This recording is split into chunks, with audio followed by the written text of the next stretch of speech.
Trouver, chers frères et sœurs, autour de sa parole. La parole de Dieu, chers frères et sœurs, c'est la vérité. Alléluia. C'est la vérité qui nous mène à Dieu. C'est la vérité qui nous permet de comprendre le plan de Dieu, le projet de Dieu pour chacune de nos vies. Nous allons ouvrir la Bible dans le livre de Apocalypse. Apocalypse chapitre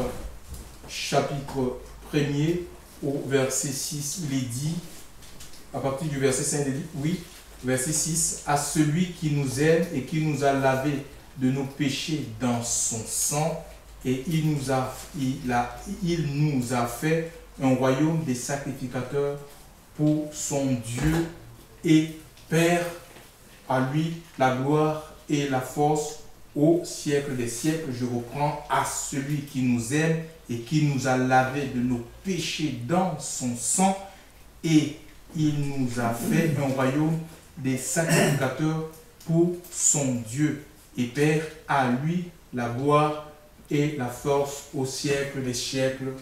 Amen. Gloire à Dieu. Apocalypse est un livre, ça vient du grec apokalypsis, qui veut dire tout simplement ôter le voile. C'est un livre écrit par l'apôtre Jean. Jean faisait partie des 12 qui avaient été choisis par le Seigneur, établis par le Seigneur, mandatés par lui pour annoncer, porter le témoignage de l'Évangile à travers les nations. Et Jean, ici, ce livre va lui être donné dans une période difficile de sa vie. L'Église est persécutée, nous sommes en l'an 81, donc il y a à l'époque un empereur qui prenait plaisir à torturer les chrétiens, ceux qui invoquaient le nom de Jésus. Donc il a pris l'apôtre Jean et il l'a mis en prison à Patmos dans une île. Et cet apôtre à Patmos, emprisonné, oublié de ses églises, les églises qu'il avait fondées par l'aide et l'assistance de Dieu, chers frères et sœurs, cet apôtre à Patmos, dans une prison, il n'était pas en prison parce qu'il avait détourné les fonds publics, il n'était pas en prison pour avoir, je ne sais pas, violenté quelqu'un, il était en prison, chers frères et sœurs, tout simplement parce qu'il était enfant de Dieu, parce qu'il était un messager de Dieu, c'était un prédicateur de la bonne nouvelle. Chers frères et sœurs dans le Seigneur, et il est en prison, il ne peut plus imposer les mains aux malades, il ne peut plus rien faire, il ne peut plus visiter les églises. Il est comme, quand on est emprisonné, on est limité, chers frères et sœurs. Alléluia. On est limité, il est limité. Et là, en prison, Dieu, l'Esprit de Dieu il va sortir de son corps. Le Seigneur va lui faire vivre une expérience, chers frères et sœurs. Il le sortira de son corps, il va l'amener jusque dans le ciel pour lui montrer ce livre qui nous parle des choses passées. Quand je parle des choses passées, quand nous lisons Apocalypse, je fais référence à Apocalypse chapitre 12, qui nous parle d'une guerre qu'il y a eu dans le ciel qui s'était divisé. Il y a eu deux camps, un camp qui était sous la conduite de l'archange Michel, qui défendait le trône de Dieu, contrairement à l'autre camp, qui était sous la conduite de Lucifer, qui plus tard sera appelé Satan, qui lui voulait renverser le trône de Dieu, il voulait renverser l'ordre divin. Donc, et aussi, l'Écriture va nous parler des choses présentes. Nous voyons les hommes et les femmes qui ont lavé leur robe dans Apocalypse chapitre 7. Hein, Dieu va lui montrer une multitude.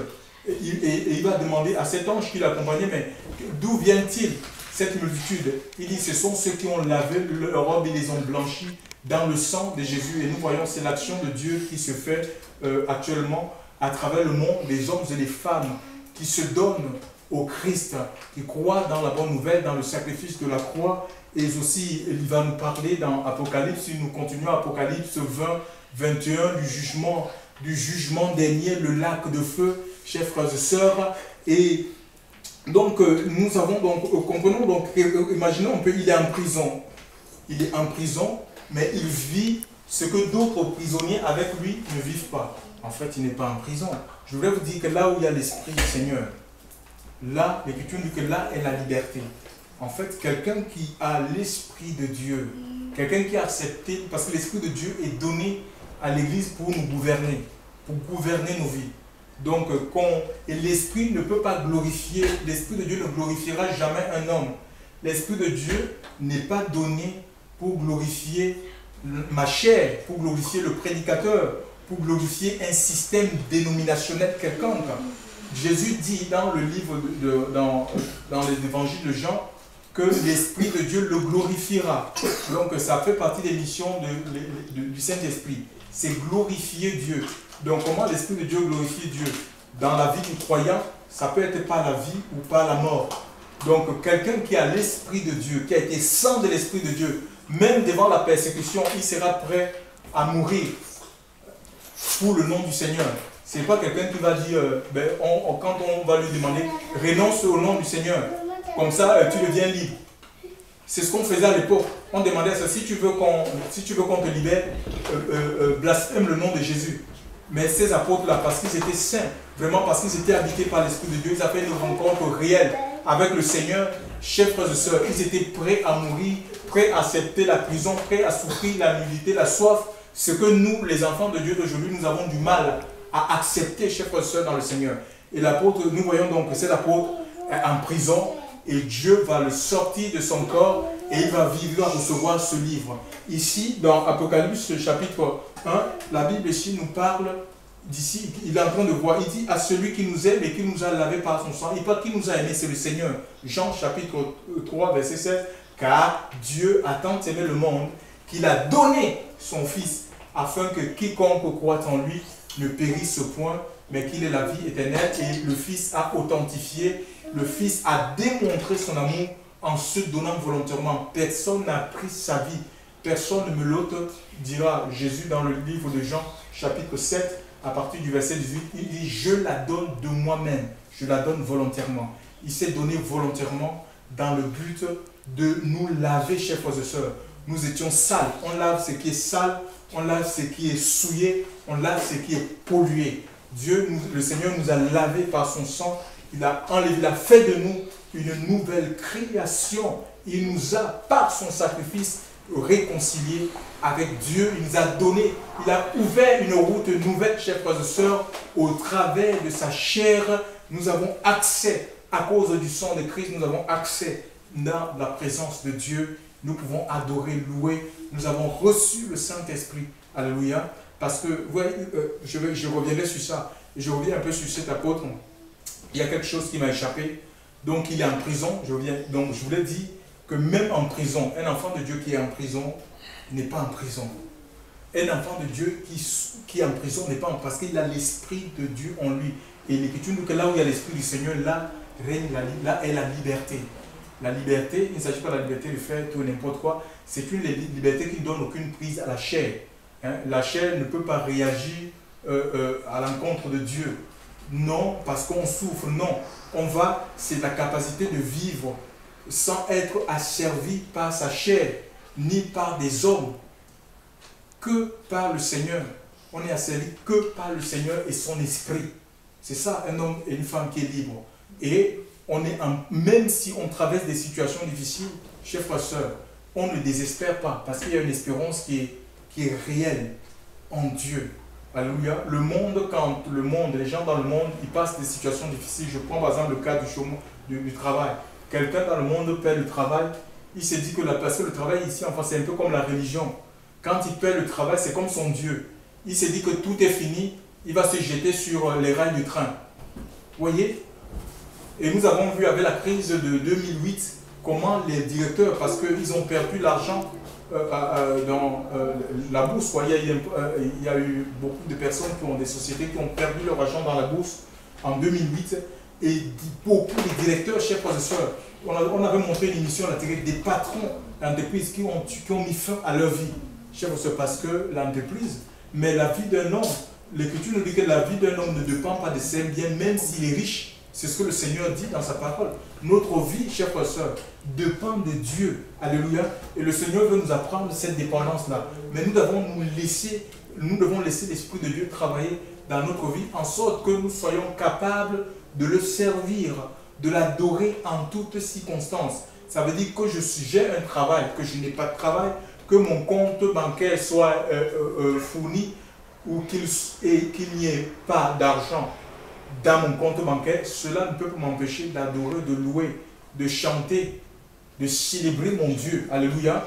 Notre vie doit dépendre tout simplement du Seigneur. Alléluia. Et nous sommes sur la terre pour apprendre, chers frères et sœurs, à servir Dieu. Et l'apôtre Paul va dire, j'ai appris à servir dans l'abondance, mais aussi dans la disette, chers frères et sœurs.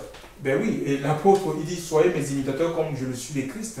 Alléluia. Donc, l'évangile qui nous est prêché aujourd'hui en disant que non, si tu n'as pas de maison, tu n'as pas la bénédiction de Dieu, c'est très faux. Jésus lui-même n'avait pas de maison.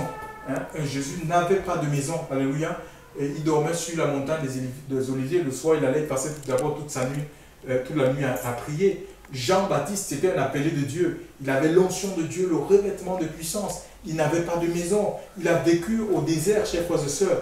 Et il se nourrissait quoi? Du miel et des sauterelles sauvages. Ce n'était pas le rôti de veau. Chers frères et sœurs, il s'habillait de quoi? Il avait un vêtement de poil de chameau. Ce n'était pas les Pierre Cardin, Gucci, Gabbana. Non, il n'avait pas ces choses, chers frères et sœurs. Donc, on peut pas... les choses matérielles ne sont pas un critère de bénédiction. Pour Dieu, on ne peut pas se référer aux choses matérielles en disant que oui, ça veut dire que je suis béni. C'est très faux. La bénédiction que Dieu veut nous donner sur le Saint-Esprit, alléluia, c'est la présence de Dieu en nous. Et il dira que méchants comme vous êtes les hommes dans le livre de Matthieu chapitre 7, méchants que vous êtes si vous savez donner de bonnes choses à vos enfants, à combien plus forte votre Père Céleste ne donnera-t-il pas le Saint-Esprit à ceux qui les lui demandent, alléluia. Et la plus grande, la plus belle des bénédictions, chers frères et sœurs, c'est le Saint-Esprit, la nature de Dieu, la présence de Dieu, le caractère de Dieu, le revêtement de Dieu. C'est Dieu en nous, alléluia. Emmanuel, gloire à Dieu. Gloire à Dieu, mon ami, si ta vie est revêtue, oh, tu es détaché des choses du monde. Hein, tu n'es plus attiré. Ces choses pâlissent à tes yeux. Ça n'a plus d'importance, chers frères et sœurs. Ce qui est important pour toi, c'est ta communion avec le Seigneur. Alléluia. Gloire à Dieu. Parce que le Saint-Esprit, ça nous rapproche tous les jours devant la présence de Dieu. Alléluia. Ça nous attire vers Dieu. Alléluia. Ça nous détache du monde pour nous attirer vers Dieu. Je reviens donc sur cette histoire de sang. Ce n'est pas ici, le sang qui nous a lavé n'est pas un sang contaminé. Parler du sang contaminé ici en France. Non, ce n'est pas un sang pollué, chers frères et sœurs. Le sang de Jésus, vous comprenez que ce n'est pas un sang humain. Hein? Il est né d'une vierge sans l'apport du spermatozoïde. Mais comprenons que la naissance virginale n'a rien à voir avec la doctrine de l'Immaculée Conception. Ça, c'est une fausse doctrine. C'est des doctrines qui ont été inventées par des papes, mais ça n'est pas biblique. Parce que Marie, quoique ayant mis Jésus au monde sans l'apport de l'homme, elle a eu des enfants. Elle a eu des enfants. Jésus a eu des frères dans la chair. Donc, c'est que Marie a connu, Joseph a connu Marie plus tard et ils ont eu des enfants. Il a eu des frères, il a eu des sœurs. Alléluia. Certains même, ils ont été appelés dans le service comme l'apôtre Jacques. Nous avons donc ici, l'Écriture nous parle ici que nous avons été lavés et lavés par le sang de Jésus, mais pour un but, pour un projet bien précis. Dieu ne nous a pas sauvés, le Seigneur ne nous a pas sauvés pour qu'on occupe le banc de l'église inutilement. Dieu ne nous a pas sauvés pour qu'on soit des suiveurs, qu'on suive les gens comme ça, qu'on suive des mouvements, qu'on agisse dans l'église de manière mécanique, assis, debout. Dieu ne nous a pas sauvés pour qu'on soit un spectateur dans l'église du Seigneur.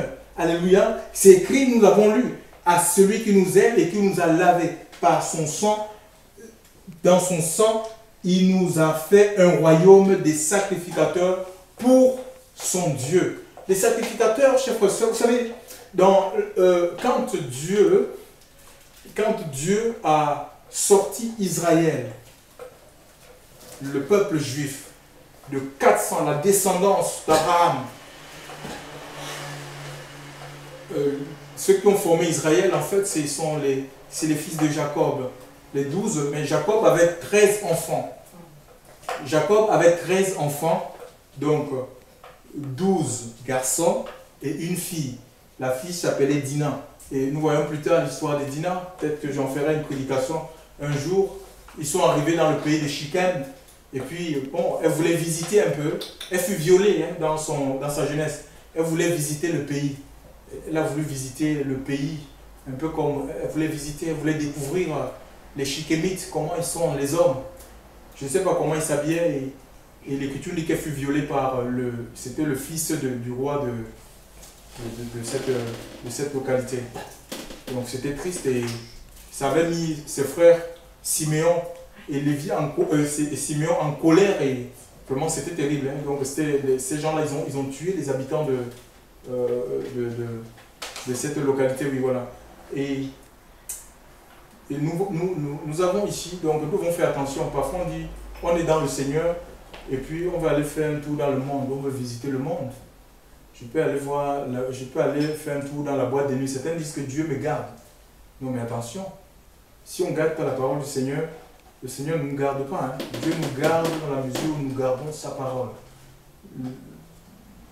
Le islamiste, David dira, je serre ta parole dans mon cœur, le peuple n'est pas péché contre toi. Alléluia. Voilà, donc il nous faut serrer la parole de Dieu. On ne peut pas jouer, on ne tente pas le diable parce que le Christ est. Ce n'est pas parce que le Christ est que tu dois aller tenter le diable. Alléluia. Oui, la tentation, les épreuves viendront, mais par la tentation, Dieu va trouver un moyen de nous en sortir. Si nous regardons à lui. Alléluia. Il nous faut regarder à lui. Alléluia. Nous devons être fixés sur le Christ, Jésus. Donc, Jacob avait 12 fils et ce sont eux qui vont fonder la nation juive Israël. Et quand ils sont sortis de l'Égypte, Dieu les a donnés, il avait utilisé Moïse et il a donné des lois dans le mont Sinaï par le biais de l'ange et en même temps, il les a donné le tabernacle. Et dans le tabernacle c'est une tente, c'est une cabane. Pourquoi? Parce qu'il y avait l'intention de Dieu d'habiter au milieu de son peuple, de rencontrer son peuple, de communiquer sa parole à son peuple, de pardonner aussi le peuple, parce que le peuple était pécheur, de pardonner. Donc il a mis en place le tabernacle, mais ce n'est pas tout le monde qui devait servir dans le tabernacle. Dieu a choisi parmi les 12 fils de Jacob, Lévi, donc la descendance de Lévi, les Lévites. Donc c'est eux que Dieu a remis le sacerdoce. Le sacerdoce, c'est le service qui est lié, qui est attaché au temple. C'est le service de Dieu dans le temple, chers frères et sœurs. Et nous voyons donc ces gens, c'était des sacrificateurs pour Dieu. Et ici, qu'est-ce qui se passe? Ces gens-là, Dieu, non seulement, ils servaient dans le temple, et Dieu les avait, donc ils étaient interdits de travailler. Donc, et eux, comment devaient-ils vivre? Ils devaient vivre des dîmes, des offrandes, des libéralités du peuple. Donc il y a une partie des offrandes qui était affectée pour la restauration du temple, mais aussi une autre partie, n'est-ce pas, qui leur était attribuée pour leur subsistance. Bien entendu, et ces gens-là, ils gardaient les orphelins et les veuves. Hein. Donc quand vous lisez l'histoire les Lévitiques, le livre des Nombres, vous voyez qu'ils s'occupaient aussi des veuves, des orphelins. Donc il y a cet argent-là, ça servait en fait non seulement pour les prêtres, mais les prêtres, puisqu'ils avaient en charge des orphelins et les femmes qui étaient veuves, donc ils contribuaient à leur subsistance de cette manière. Mais nous devons comprendre, chers frères et sœurs, aujourd'hui le temple étant détruit, il n'y a plus le temple. Donc, et il n'est même pas question de rebâtir un temple quelconque. Parce que quoi? Le Très-Haut qui autrefois habitait dans le tabernacle de Moïse, le temple de Salomon, aujourd'hui, chers frères et sœurs, n'habite pas dans ce qui est fait de main d'homme, même s'il se manifeste. Dieu peut manifester sa présence dans ce lieu, mais il ne vit pas dans les choses qui sont faites de main d'homme. Il veut vivre dans le cœur. Alléluia. Il veut vivre dans le cœur de chaque être humain. Alléluia. Et l'apôtre Paul va dire dans le livre 1 Corinthiens chapitre 6, 19, que vous êtes le temple du Saint-Esprit. Les gens ils ont construit des choses comme ça. Dieu veut habiter. Il dit, Matthieu, c'est écrit dans Actes chapitre 17, 24. Hein. Dieu n'habite pas dans ce qui est fait de main d'homme. Donc il n'habite pas dans les constructions humaines. Il habite le cœur. Il veut habiter le cœur de chaque être humain par son esprit. Donc il veut faire de nous le temple du Saint-Esprit. Le temple de son esprit. Là où il y a sa présence. Alléluia. Les vases, dans l'ancienne alliance, les vases, il veut faire de nous des porteurs de sa présence. Donc nous sommes des vases. Et les vases dans l'ancienne alliance, pour servir dans le temple, les vases avaient besoin d'être purifiés par le sang. On aspergeait du sang. C'est la même chose. Nous avons été mis au bénéfice du sang. Nous sommes un peu des vases qui ont été purifiés par le sang pour contenir la présence de Dieu, pour contenir l'onction de Dieu dans notre vie. Et ici, donc, il n'est pas question de rebâtir un temple quelconque. C'est là où les faux prophètes, les faux pasteurs, ils donnent des messages en disant construisons des temples en faisant des appels d'argent, des appels de petits d'argent, demandons aux gens de l'argent, donnez de l'argent, on veut construire des bâtiments. Mais on n'a pas besoin des grands bâtiments pour se rassembler. On n'a pas besoin, on peut se rassembler, chers frères et sœurs, en plein air. Parce que c'est nous le temple de Dieu, chers frères et sœurs. Nous sommes le temple de Dieu. Ce n'est pas les maisons. On peut se rassembler. Jésus lui-même, il prêchait au pied des montagnes, il prêchait dans les lieux déserts. Il n'avait pas de souci avec cette histoire de maison, quelquefois dans les synagogues. Mais il n'était pas lié à un endroit qu'il faut qu'on construise quelque chose. C'est de l'orgueil. On n'a pas besoin, les choses de Dieu sont trop simples. Ce n'est pas en construisant un grand bâtiment qui fera que Dieu se manifeste au milieu de nous. Le Seigneur, là où les cœurs sont ouverts, là où les cœurs sont vrais, là où les cœurs sont désirés de le voir, de voir sa gloire, Dieu va se manifester, peu importe l'endroit. Et Jésus va dire dans le livre de Jean chapitre 4 à la femme samaritaine, cette femme qui avait eu 5 maris et elle vivait avec un autre qui n'était pas son mari. C'était en réponse, c'était en répondant à cette dame qui lui disait « Nos pères ont adoré sur la montagne et vous vous dites que c'est à Jérusalem qu'il faut adorer. » Jésus va dire à cette dame que « Femme, c'est vous adorez ce que vous ne connaissez pas. Que l'heure vient, elle est venue où ce n'est ni sur la montagne, ni à Jérusalem. » Il y a des chrétiens comme ça qui courent, ils courent à Jérusalem, ils vont dans les murs de lamentation. Je ne sais pas ce qu'ils vont chercher.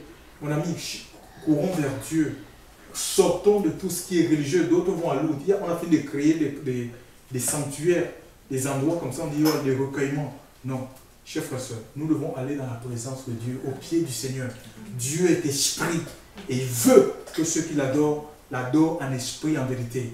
Et l'esprit de Dieu n'est pas limité dans un endroit, dans ta maison. Le Seigneur hier, David a dit, si je vais en mer, où fuirai-je loin de ton esprit, où me cacherai-je loin de ta face? Si je vais en mer, tu es donc Dieu. Dieu est omniprésent. Dieu est omniprésent. Tu n'as pas besoin d'attendre une période, une date, une année pour aller dans un endroit rencontrer Dieu.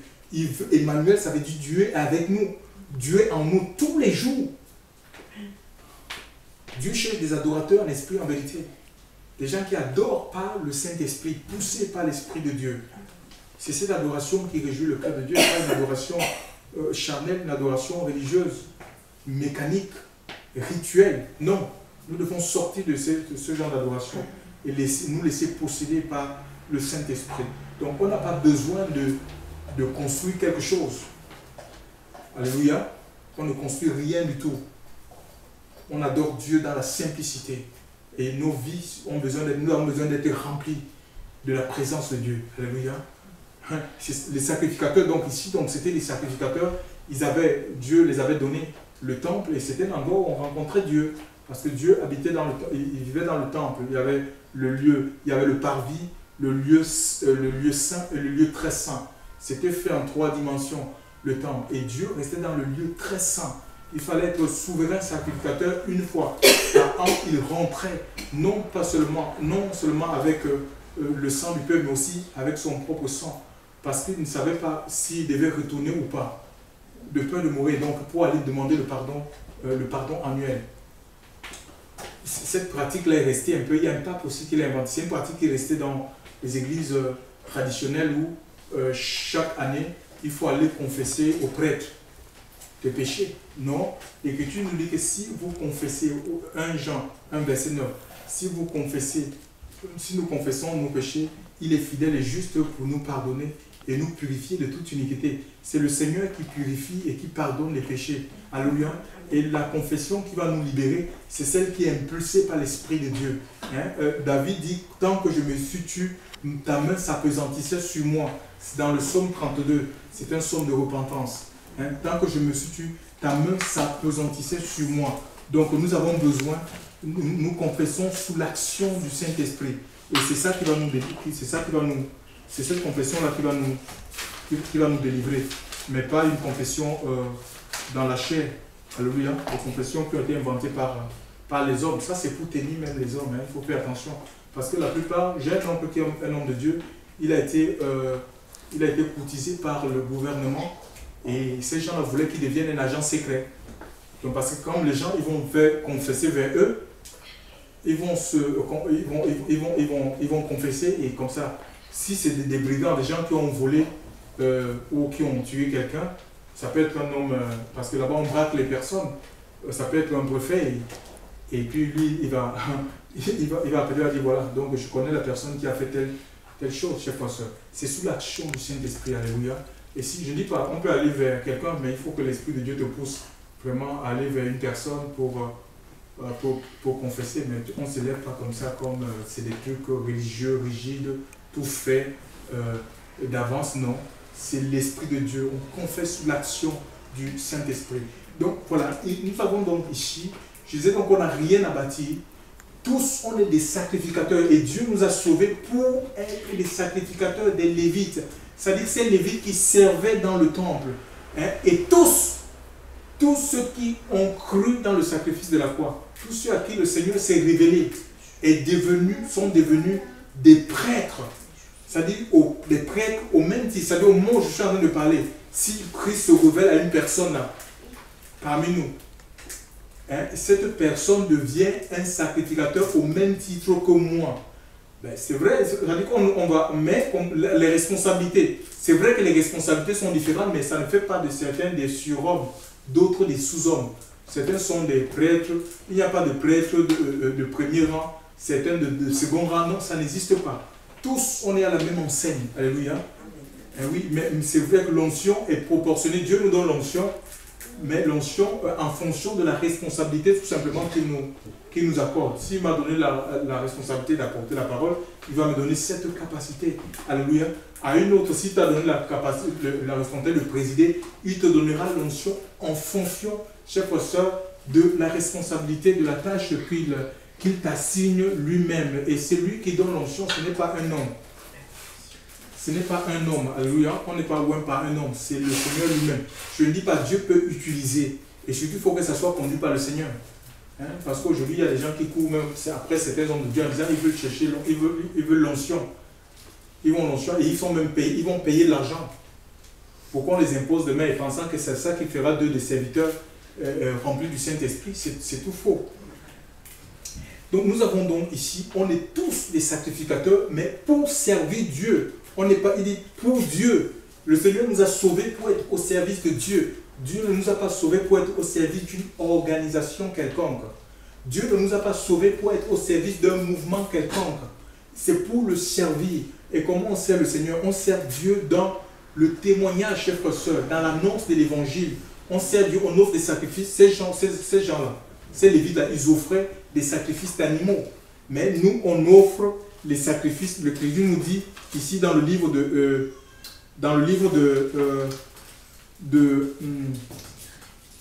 c'est dans le livre de Hébreux chapitre 13, Hébreux chapitre 13, Hébreux chapitre 13, oui, verset 13, 15 à 16. C'est nous offrons les sacrifices de louange. Nous offrons les sacrifices de louange, c'est-à-dire le fruit de nos lèvres qui confessent le nom de Jésus. Nous offrons à Dieu, ce sont des prières, toutes sortes de prières par l'Esprit. Ephésiens chapitre 6, verset 18 à 19. C'est l'intercession, c'est l'adoration, alléluia, que nous offrons à Dieu. Pas autre chose, c'est aussi l'offrande de notre vie que nous apportons au Seigneur chaque jour. C'est chaque jour que nous nous offrons à Dieu.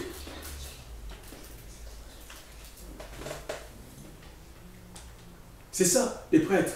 Et nous allons comprendre maintenant, après, bon, je reviens un peu sur les dîmes. Donc, ces sacrificateurs vivaient des dîmes et des offrandes du peuple. Mais dans la nouvelle alliance, nous voyons aussi que Dieu sauve tout le monde et il en fait des lévites. Donc maintenant, comme il y en a certains, ils insistent, ils continuent à prêcher la dîme en disant qu'il faut que les gens donnent la dîme. Mais est-ce que la dîme n'existe plus, mais pas de manière absolue? Ça annule, parce que la dîme, ça revenait au sacrificateur. Puisque tout le monde dans l'ancienne alliance, dans la nouvelle alliance est devenu sacrificateur, la dîme revient à qui?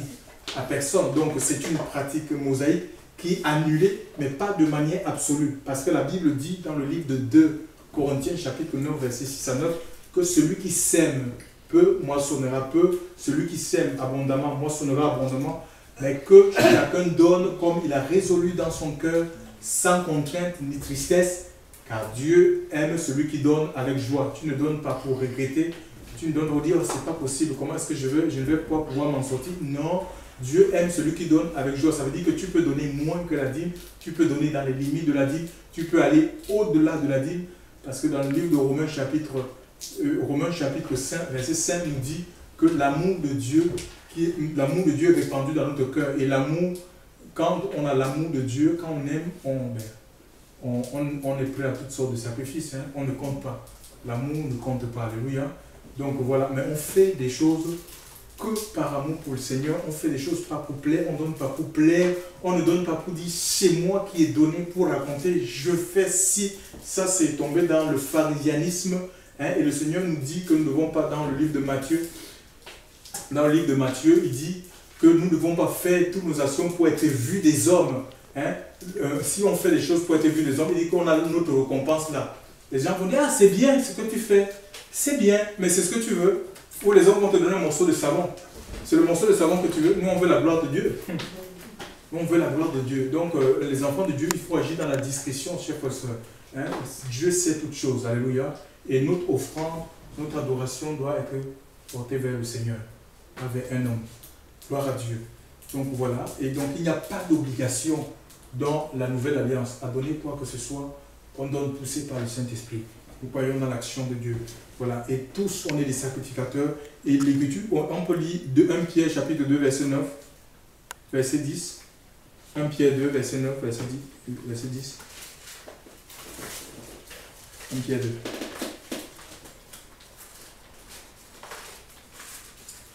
1 Pierre 2. 1 Pierre 2, verset 9, il est dit. 1 Pierre 2, verset 9 à 10, il est dit ceci. Mais vous êtes une race élue, une sacrificature royale, une nation sainte, un peuple acquis pour que vous annonciez les vertus de celui qui vous a appelé des ténèbres à la lumière. Hein? Donc une sacrificature royale, c'est ce que nous sommes. Tous ceux qui ont cru dans le Christ, un peuple acquis. Le peuple qui a été acquis par le sang de Christ est devenu un peuple de sacrificateurs, hein? C'est-à-dire des serviteurs. Les hommes, c'est des femmes qui sont au service de Dieu. Alléluia. Et les sacrificateurs, c'est des gens qui représentaient Dieu sur la terre. Ils représentaient le Dieu du ciel sur la terre. Alléluia. Et Jésus va dire dans Actes chapitre 2, verset 8, il est dit que vous recevrez une puissance, le Saint-Esprit survenant sur vous, et vous serez mes témoins. Chers frères et sœurs, donc, c'était des témoins de Dieu sur la terre. Et c'est l'Esprit de Dieu que nous avons reçu qui fait de nous des témoins visibles, chers frères et sœurs, de la résurrection, les témoins de la vie de Dieu, les témoins de la sainteté de Dieu. Ce n'est pas le parler en langue. Si notre témoignage se limite seulement dans le parler en langue, mais je crois que on n'a rien compris. On va manifester la vie de Dieu, le caractère de Dieu. Et ça, on a besoin d'être au moins de l'Esprit de Dieu, parce que si on n'a pas le Saint-Esprit, ça joue le rôle du sel, c'est comme le sel. Le sel pour les pays comme les nôtres où il n'y a pas le développement comme ici, tout le monde n'a pas la possibilité d'acheter un congélateur, un réfrigérateur, il n'y a pas des chambres froides partout. Qu'est-ce que font les personnes là-bas pour conserver des aliments? Ils utilisent le sel pour éviter la putréfaction. Et c'est la même chose. Le Seigneur nous donne le sel donne du goût.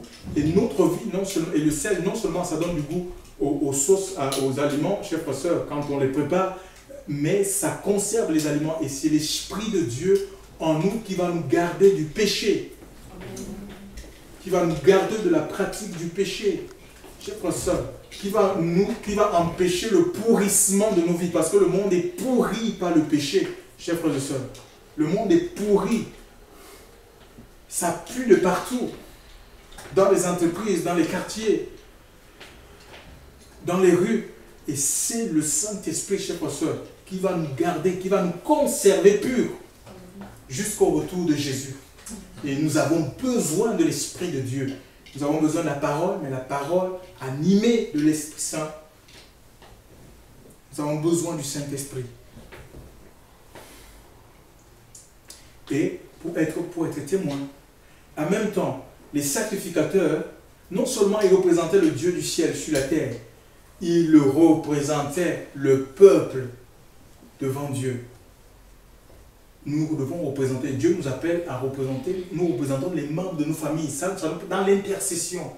Hein? Parfois on veut forcer la conversion des membres de nos familles, de nos voisins. Parfois on les flatte. Je vais te donner tel cadeau si tu te donnes à Jésus.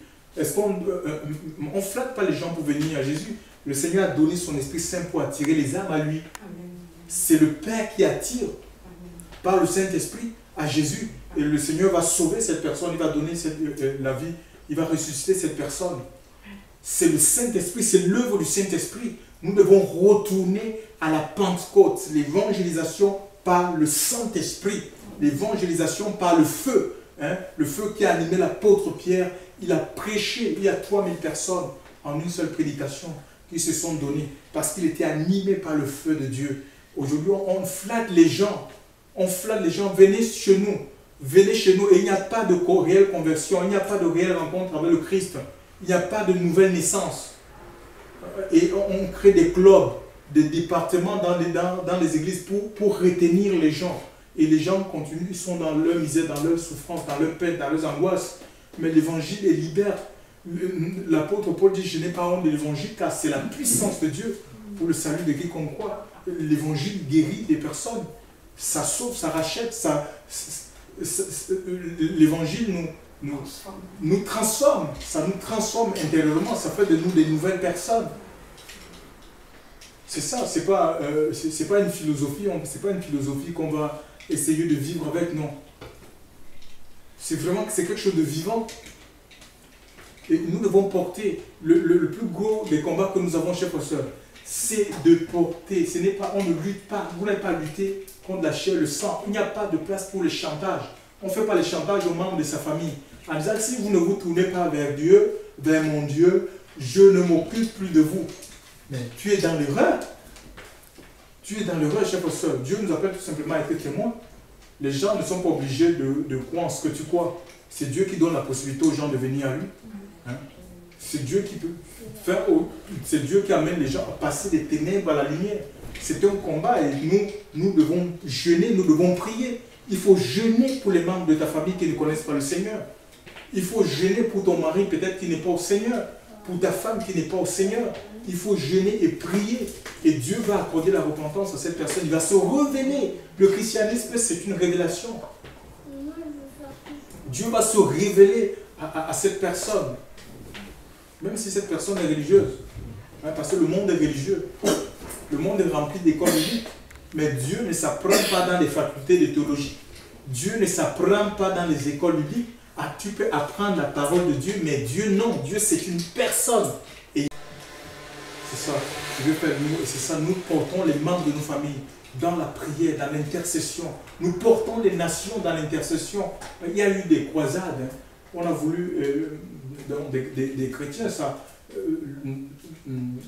C'était plus la religion catholique. Et il y a eu vraiment des croisades, des millions de monde ont voulu convertir les gens par la force. Est-ce qu'on ne force pas? On ne force personne à venir au Seigneur. Alléluia. Et vraiment, et nous restons ou obéissons, livrons-nous tout simplement à Dieu. Nous serons en paix. Je vous assure, si l'Esprit de Dieu, nous laissons l'Esprit de Dieu gagner notre vie. Vous allez être en paix, même par rapport aux membres de vos familles qui ne connaissent pas le Seigneur. Vous serez en paix. Je vous assure. Parfois, on peut dire non, ils sont dans le monde, ils ne sont pas sauvés. Qu'est-ce que tu en sais? Tu connais les jugements de Dieu? Faisons beaucoup attention, chers frères dans le Seigneur. Voilà, donc nous portons les membres de nos familles qui ne connaissent pas le Seigneur, nous les portons dans la prière, dans le jeûne, pour que le Seigneur puisse les attirer, que le Seigneur puisse les toucher. C'est aussi la fonction du sacrificateur. Aussi, la Bible nous dit dans le livre de Malachie, chapitre 2, au verset 7, que c'est de la bouche du sacrificateur que doit sortir la loi. C'est de sa bouche, pas autre chose. Hein? De nos bouches doivent sortir la loi, la parole de Dieu. Hein? L'exhortation, l'encouragement, on ne sort pas. Faisons attention avec ce que nous disons. Hein? Il n'y a pas de place pour les intrigues, il n'y a pas de place pour des blagues. Mais pour que la parole de Dieu sorte de ma bouche, il faut qu'elle habite en moi. Colossiens chapitre 3, verset 16. Je vous ai lu que la parole de Dieu habite richement en vous. Nous l'avons lu mardi à l'exhortation. Colossiens chapitre 3, verset 16. Colossiens. Si la parole de Dieu n'habite pas en moi, mais comment est-ce que moi je vais sortir cette loi? La loi la sortira comment? C'est le monde. Hein? On ne peut donner que ce qu'on a. Hein? Si on est rempli du monde, on donnera le monde aux gens. Si on est rempli des choses de la chair, l'Écriture dit que c'est l'abondance du cœur que la bouche parle.